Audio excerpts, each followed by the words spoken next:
As you already know, you'll be guarding this place until 6 in the morning, and as your boss, I'm obliged to help you understand your job and the tools you'll be allowed to use during the shift.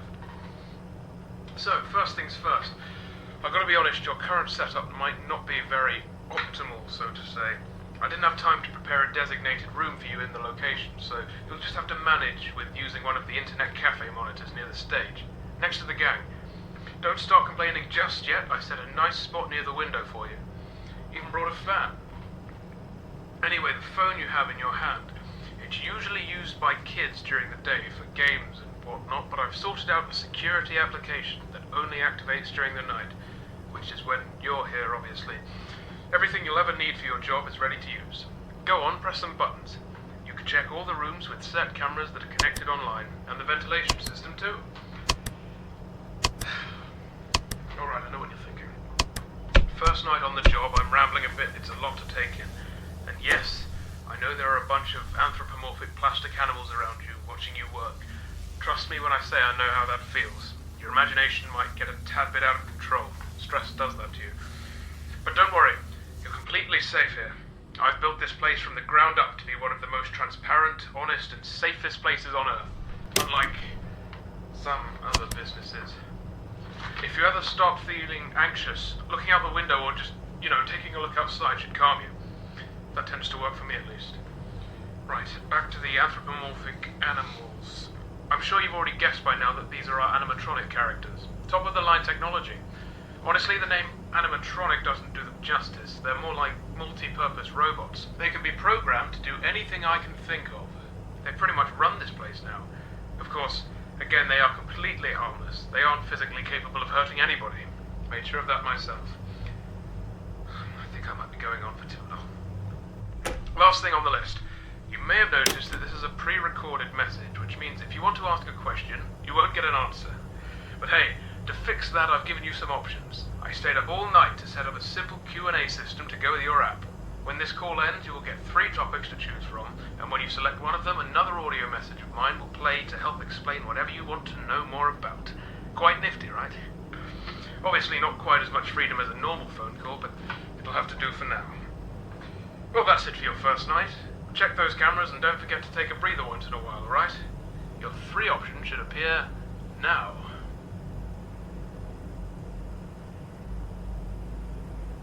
Hey, good to know you want to learn more about my crew. If you paid attention to my first message, you must have heard me say that these robots can do pretty much anything, yes? Well, I wasn't joking. This place is fully automated and run entirely by them. No human employees as of yet. Don't need them, honestly. The staff room exists purely to keep the ventilation opening out of reach of customers. Cooking, cleaning, printing, performing, taking care of kids, etc., etc. It's all down to the cartoon animals. All very efficient. Yes. Did I tell you that I built the characters too? That's what the 3D printers were originally for, before they were repurposed to do the same thing, but a lot smaller. Didn't need anyone for that either. Designed, printed, put together, all by yours truly. Relying on other people is nonsense, I tell you. Of course, don't let that discourage you from doing your job. There are always exceptions. Right, I'll be it for the first night. I'll do the same thing for you tomorrow. See you, kid.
Right, here again. Second night. Hope you've gotten used to your job by now, pressing buttons on a phone. You'll have trouble finding a job that actually requires you to be on one of those. Anyway, I expect efficient use of that phone, kid. Oh, and I'll let you know now, don't start slacking off. I'm paying attention. After your first week is done, I'll be doing a review of your progress to see if you are fit to continue or not. If you do your job especially well, I might even give you a bonus. But I guess there isn't even that much for you to do. I know I haven't given you much to work with just yet, as this is just the test run. But there is something for you to do in case you get bored, I suppose. Since, well, I'm not going to treat you like those robots behind you. So we're entering the winter time. I imagine you'll be working just next week, so it's going to get pretty darn cold for you, and I'm sure you've already noticed this from yesterday. I don't know. I have given you access to the ventilation system, which means you should be able to turn on the heating grids once in a while to warm up the place. They'll stay on for about a minute, probably, but that's long enough, right? Bear in mind the vents go around the perimeter of the building, so I'm sure you'll figure it out. Well, that should keep you entertained. God, I hope you're as easily pleased as I am. That's all for tonight. Oh, wait, now it's your time to talk. Here you go. I don't know. They already do so much. You think I'm going to send them up into vents and turn the lasers on manually each time someone gets chilly?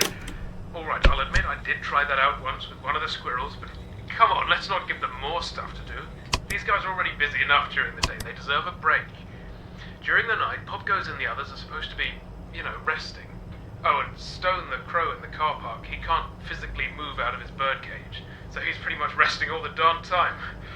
Anyway, the vents are only for air to travel around the building. It could be dangerous if someone, especially a plastic-covered robot, were to get stuck in there, or if they touched one of the heating lasers. It's pretty easy. I thought you'd have fun with it anyway. Just get that done and you should be alright. Alright? Excellent. See you tomorrow, kid.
for you. I said that the heaters in the vents stayed on for a minute when you turned them on. In reality, I've made it closer to like 9 seconds or something, so sorry about that. Not a huge mistake, but I should own up to it anyway. It's one of the only things I haven't got written down. I should actually make a note of it now, I suppose. I'm kind of tired right now. I've been doing all these calls in one take, so I've just noticed it. Such a huge difference, too. 1 minute should be 10 seconds. Jeez, I'm an idiot sometimes. Hey, now that you've been here for 2 nights, correct? Beginning your 3rd one now, yes? Tell me, what do you think about the place? The pizzeria, I mean. It's real special. Let me tell you, during the day you can really feel it. The fantasy, the fun, the safety, you know? Kids can run down the halls and be greeted by the characters. They gather around and sing with them on the stage. They build and print out these figurines like posable toys. And of course they get to paint them, coat them in a binding agent, etc. Makes them feel grown up. Makes them feel special, you know? I remember this kid one day. Totally heartwarming. There was this kid. He was running around and somehow managed to open one of the locked rooms. The server room, I think it was. And he started messing around in there. Well, I was in my office, like always, and I see this kid on the camera. I start to get a little worried. Oh, here we go again, I'm saying to myself. And I was about to go get him sorted out myself, but right then, as I'm taking my jacket off, Blake, that badger character to your left, gets in the room with the kid and starts to play a little game using the server room's monitor. Have you know the game Simon Says? Well, it was like that. He just turned it. Oh, hold on now. I'll sort the rest out later. I'll leave this message here. The option should be up for you now. Sorry about this. Oh, you don't know what that game is? That's alright, no matter. For a quick explanation, it's a game where someone shows you a colour, like, green, yellow, red, and you have to repeat the same colour back to them. Sometimes there are multiple colours which you need to repeat in the same order back, but in the case of Blake and the boy, who was quite young, it was only one. Sorry if that wasn't that good of an explanation, but it's just a kid's game, nothing more. During the day you can play it on one of the monitors here with that panel in front of you. A bit more complicated than just a colour appearing on a screen, but, same concept. They use the phone for that too. That's children's stuff though. Don't let me down with you playing games during your shift. Speaking of work, you should get back to it. See you tomorrow.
decided to take some breaks between recording these calls. Not many are left, but still, I didn't think it would be this stressful. I've just got some notes, not a script or anything. I feel like I might be talking too much about things that are obvious for you, so I'm just going to wing this one. I think at this point you must be pretty confident with your job now, if you can even call it that. I think now might be a good time for you to know a little more about me. I have a feeling that you might be curious, am I wrong? Right then. I was born in November 1968 in Texas, lived a fine life up until my teens, had no real problems with my family, but we weren't exactly rich. My father was an architect at the time, and my mother stayed home with my brother and I. Until the 80s, we lived in a flat, or I suppose it would have been called an apartment over there. It was pretty decent, I think, but honestly, I can't remember much. I had an accident in my teens, stuff I really don't want to talk about. Please don't ask. Might explain in a later call or something if there is time. Anyway, fortunately I survived the injury, believe it or not. It was all down to a very generous donor of blood. The whole thing was pretty strange and vague for us, and all I know was a small team of people, or maybe it was one person, was willing to give tons of blood to the hospital, and after an entire encyclopedia of signed papers, the transfusion was allowed on behalf of the procedure being an experiment. I was close to death, bear in mind. I lost most of my memory from before the incident, and the whole event caused a huge stir in the media. I was 18, and with the state I was in, paparazzi wasn't the best treatment. You know? So I sorted out something with my parents, and we moved here to England. So, hopefully on top of being a security guard, you can be a friend too. I wanted to get some of these stories off my chest for a while, since I don't have many people to share them with. And my daughter's kind of busy most of the time. Just someone for me to talk to. And of course, listen to, so go ahead. What do you want to talk about? Ah, nice. I like answering this question. Although my daughter's the only one who actually asked, or has even been given the opportunity to. I'll let you in on a secret. Not a big one, but I think it might be interesting to an outsider. The characters that you see around here weren't originally going to be for a pizzeria. Crazy, right? They're colourful cartoon animals with pink guitars, yellow eyes. Well, it's true. They originally had a totally different purpose. I get nightmares pretty easily. Stupid stuff, like going to the zoo or standing on a tall building. I'll go to sleep that night and wake up in a cold sweat from a nightmare about a creepy porcelain doll. It's ridiculous. Anyway, not a lot of medication can help with that kind of thing, so for a few months I tried a psychic route, like mystic, almost religious kind of solution. It was recommended by a friend I've spoken to online, and it worked, but only once. The idea was that if I designed and created a scarecrow kind of ornament that was entirely designed to fight what I was having nightmares of, then it would appear in those nightmares and destroy, in a sense, the fear from its core. So, for example, if I had a nightmare of falling from a great height, then making a model of a trampoline in the real world might help get rid of that fear in the nightmare world, do you understand? Anyway, I ended up making a load of these scarecrow designs with only one of them actually working. At that time, I heard about this auction thing going on in America. I travelled over there, ended up buying some things, one of which was a hat that used to belong to a famous pizzeria character, which caused a bit of controversy in the area. I bought the remains of an old busted robot, based the gang around it, and a box filled with the parts. I have them here in the attic. Anyways, from there I thought to myself, what if I started my own pizzeria and changed the remaining scarecrows into cartoon animatronics? And well, I did. Of course, since they're garden animals and not actually designed to fight my fears, they never really helped get rid of my remaining nightmares. So I still have them. The old scarecrow designs were scrapped. Can't remember what I did with them. Quite a backstory, huh? Hope it was interesting. See you tomorrow.